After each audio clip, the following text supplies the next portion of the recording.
বন্ধুরা, নয়নতারা গাছের মধ্যে খুবই গুরুত্বপূর্ণ পরিচর্যা করে নিতে হবে ফেব্রুয়ারি শেষ হওয়ার আগে।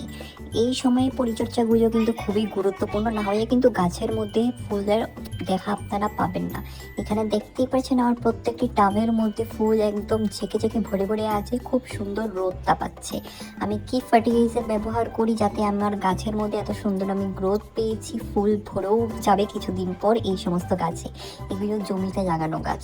তো আজকের এই ভিডিওতে আমি আপনাদের সঙ্গে A to Z information share করব নয়নতারা গাছের বিষয়ে। হাইব্রিড ভ্যারাইটি, দেশি ভ্যারাইটি সমস্ত গাছের বিষয়েই কিন্তু শেয়ার করতে চলেছি। খুবই গুরুত্বপূর্ণ ভিডিও হতে চলেছে। ভিডিওখানে যদি আপনারা স্কিপ করে ফেলেন তাহলে অনেক কিছু ভিডিওর মধ্যে রয়ে থাকবে, আপনারা মিস আউট করে যাবেন। তো বন্ধুরা, এখানে দেখেন প্রত্যেকটি নতুন নতুন ডাল, দেখেন এখানে একটি ডাল থেকে কম করেও 2-3খানা ডাল তো বের হচ্ছেই হচ্ছে। তো চলুন বন্ধুরা, এবার সময় নষ্ট না করে ভিডিওখানা তাহলে শুরু করা যাক, আর ভিডিওটা স্কিপ করবেন। Welcome to Mickey Minnie's Garden! নমস্কার বন্ধুরা, কেমন আছেন সবাই? মিকি মিনিস গার্ডেন্স এর মধ্যে আপনাদের সকলকে স্বাগত জানাচ্ছি। তো বন্ধুরা, আজকের আমার ভিডিওর বিষয়বস্তু হলো নয়নতারা গাছের খুবই গুরুত্বপূর্ণ পরিচর্যা, তাও ফেব্রুয়ারি মাসে। এখানে দেখেন খুব সুন্দর গ্রোথ হয়ে গেছে। তো বন্ধুরা, অনেকে বলছে ওদের গাছের মধ্যে ফুল নেই, গ্রোথ হচ্ছে না। তো আমি একটা কথা আপনাদের সঙ্গে শেয়ার করতে চাই। শীতের মধ্যে কিন্তু গাছগুলো ডরমেন্সির মধ্যে থাকে, স্পেশালি দেশি ভ্যারাইটি গাছগুলো কিন্তু ঘুমিয়ে থাকে। যেই সমস্ত হাইব্রিড ভ্যারাইটি আছে সেই সমস্তর মধ্যে কিন্তু ভরে ভরে ফুল ফোটে।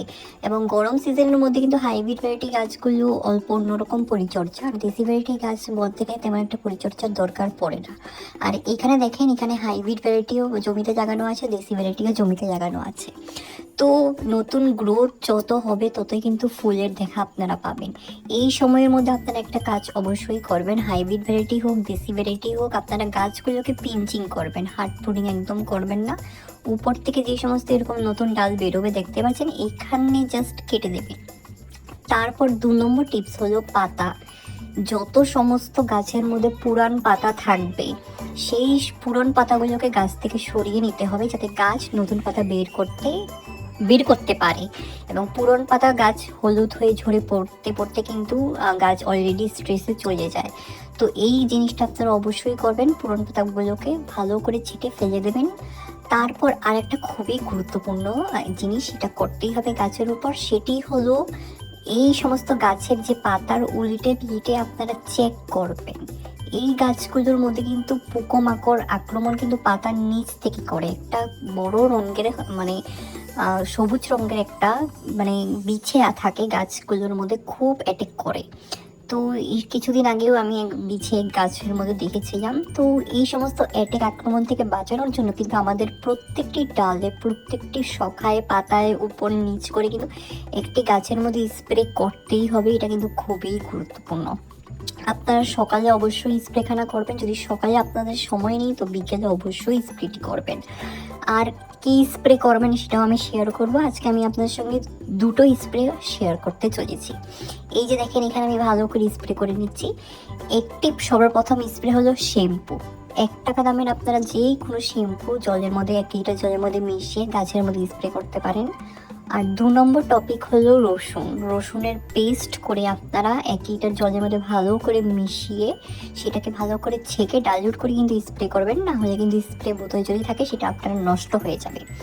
তো এই যে জিনিস দুটো যেটা বললাম, এটা কিন্তু আপনারা একসঙ্গে মিক্স আপ করে করবেন না, এক্সট্রা করে করবেন। তার পরবর্তীতে কিন্তু গাছের মধ্যে পোকামাকড় হবে না, গাছের পাতাও হলুদ হয়ে ঝরে পড়বেন না।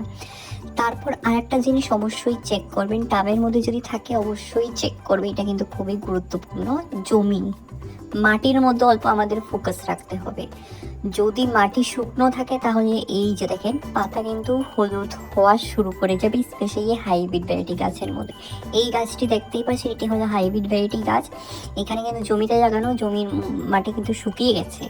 তার পরবর্তী কিন্তু দেখতেই পাচ্ছেন যত সমস্ত পাতা, নতুন পাতা এগুলো কিছুদিন আগে হয়েছে, সমস্ত হলুদ হয়ে গেছে।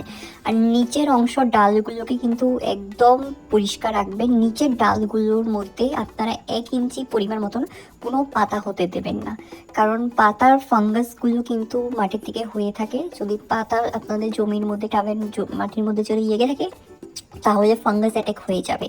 আর এখানে দেখতে পাচ্ছেন মানি প্ল্যান্টের খুব সুন্দর গ্রোথ হচ্ছে। মানি প্ল্যান্টের পরিচর্যার যদি প্রয়োজন পড়ে অবশ্যই আমাকে কমেন্টে জানাবেন।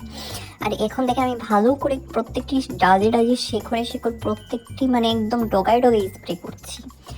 এই তারপর আরেকটা জিনিস করতে হবে, মাটিটাকে কুড়িয়ে দিতে হবে। সপ্তাহে প্রায় আপনারা 2 দিন কুড়োনোর চেষ্টা করবেন, টাবের মধ্যে হোক জমির মধ্যে হোক। জমির পরিচর্যা এত একটা করার দরকার নেই, বাট তবুও করতে হয় গাছকে বাঁচানোর জন্য। আর টাবের মধ্যে কিন্তু স্পেশালি এই পরিচর্যাগুলো করতে হয়। আর হাইব্রিড ভ্যারাইটি যদি গাছ আপনাদের কাছে থাকে, আপনার কিন্তু রোদ্দুর মধ্যে রাখার চেষ্টা করবেন। যদি বেশি পরিমাণ মতন ডিগ্রি বেশি তাপমাত্রা যদি থাকে, তো সেই তাপমাত্রার মধ্যে আপনারা হাইব্রিড ভ্যারাইটি গাছগুলোকে একদমই রাখবেন না। হয়তো 1-2 ঘন্টার জন্য রাখবেন, সারাদিনের জন্য একদম রাখবেন না, হয় গাছগুলো মরে যাবে।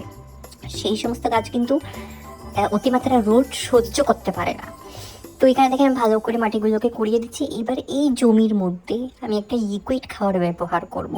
এই খাবার ব্যবহার করে কিন্তু আমি কিন্তু খুব ভালো রেজাল্ট পেয়েছি। আপনারাও কিন্তু হাইব্রিড ভ্যারাইটি হোক, দেশি ভ্যারাইটি হোক, টাবের মধ্যে হোক, জমিতে হোক, যে কোনো জায়গাতে কেন না হোক, আপনারা এই জৈব তরল সার যেটা আজকে আমি শেয়ার করতে চাইছি, এটা অবশ্যই ব্যবহার করবেন। এই সারটা আমি কিন্তু কিছুদিন আগে ব্যবহার করেছিলাম অল্প কম মাত্রায়। তারপরে দেখেন এখানে খুব সুন্দর কিন্তু কুড়ি এসেছে এবং নতুন নতুন পাতাও হয়ে ভরে আছে। দেখতেই পাচ্ছেন টকটক করছে, চিকচিক করছে নতুন নতুন পাতায়।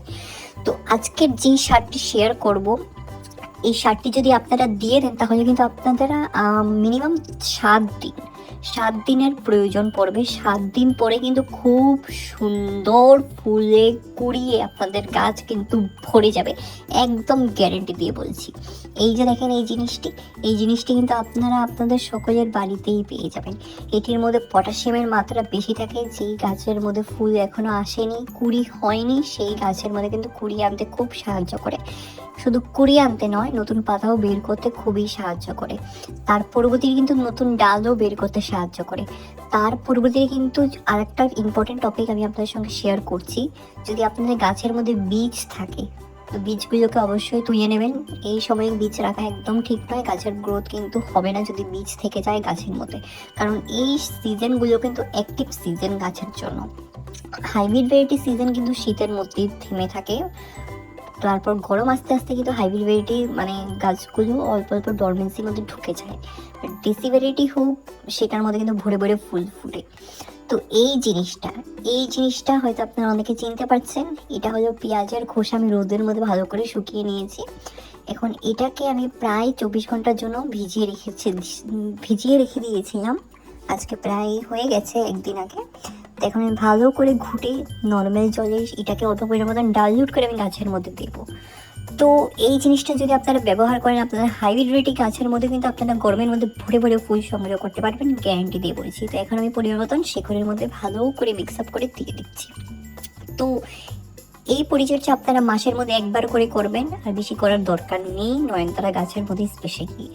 তো চলুন বন্ধুরা, যদি আপনাদের ভিডিওখানা ভালো লেগেছে তাহলে অবশ্যই আপনারা আপনাদের প্রিয় গার্ডেনিং ফ্রেন্ডসের সঙ্গে আমার ভিডিওখানা অবশ্যই শেয়ার করবেন। আর অবশ্যই আমার পাশে থাকবেন, কারণ এটা আমার নতুন চ্যানেল। পরবর্তী একটা নতুন ভিডিও নিয়ে আবার আসবো। ভালো থাকবেন, ধন্যবাদ।